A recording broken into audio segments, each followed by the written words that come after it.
சென்னை ஆவடியில் மரத்தில் சிக்கியிருந்த காற்றாடியை எடுக்க சென்ற சிறுவன் தவறி விழுந்து உயிரிழந்த சம்பவம் பெரும் சோகத்தை ஏற்படுத்தியுள்ளது. காற்றாடியால் சிறுவன் உயிர் பறிபோனது குறித்து விளக்குகிறது இந்த செய்தி தொகுப்பு. சென்னை ஆவடி ராமலிங்கபுரம் 1வது தெருவைச் சேர்ந்தவர் ராஜ்குமார். 40 வயதான இவர் ஆட்டோ ஓட்டி வருகிறார். இவரது மனைவி 36 வயதான எமிலியம்மாள்.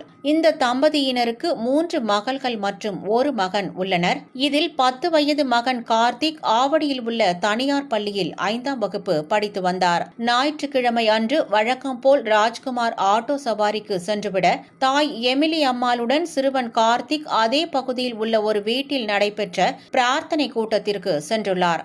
எமிலி அம்மாள் பிரார்த்தனை கூட்டத்தில் கலந்து கொண்டிருக்க கார்த்திக் அப்பகுதியில் உள்ள சிறுவர்களுடன் விளையாடிக் கொண்டிருந்தார். அப்போதுதான் தென்னை மரம் ஒன்றில் காற்றாடி ஒன்று சிக்கியிருப்பதை கார்த்திக் பார்த்துள்ளார். அந்த காற்றாடியை எடுக்க அதன் அருகே இருந்த வீட்டின் 2வது மாடிக்கு சென்றுள்ளார் சிறுவன் கார்த்திக். அது காற்றாடி அல்ல, தனது உயிரை பறிக்க வந்துள்ள யமன் என்பதை உணராமல் தென்னை மரத்தின் மட்டையில் காலை வைத்து காற்றாடியை எடுக்க முயன்றுள்ளார். அப்போது திடீரென மட்டை உடைந்ததால் அலறியபடி கீழே விழுந்துள்ளான் கார்த்திக். சிறுவனின் அலறல் சத்தம் கேட்டு பதறி அடித்துக் கொண்டு ஓடி வந்த தாய் எமிலியம்மாள் கதறியபடி மகனை மீட்டு அங்கு இருந்தவர்களின் உதவியோடு கீழ்ப்பாக்கம் அரசு மருத்துவமனையில் சிகிச்சைக்காக அனுமதித்துள்ளார்.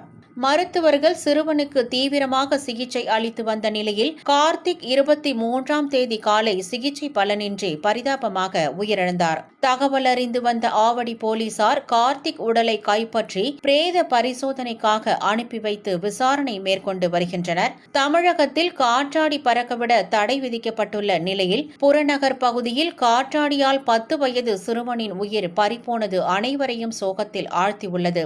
எனவே போலீசார் தீவிர நடவடிக்கை எடுத்து இதுபோன்ற சம்பவங்கள் நடைபெறாமல் இருக்க வழிவகை செய்ய வேண்டும் என பொதுமக்கள் மற்றும் சமூக ஆர்வலர்கள் கோரிக்கை விடுத்துள்ளனர். வேதா நியூஸ் டைம் செய்திகளுக்காக செய்தியாளர் மோகன், திருவள்ளூர்.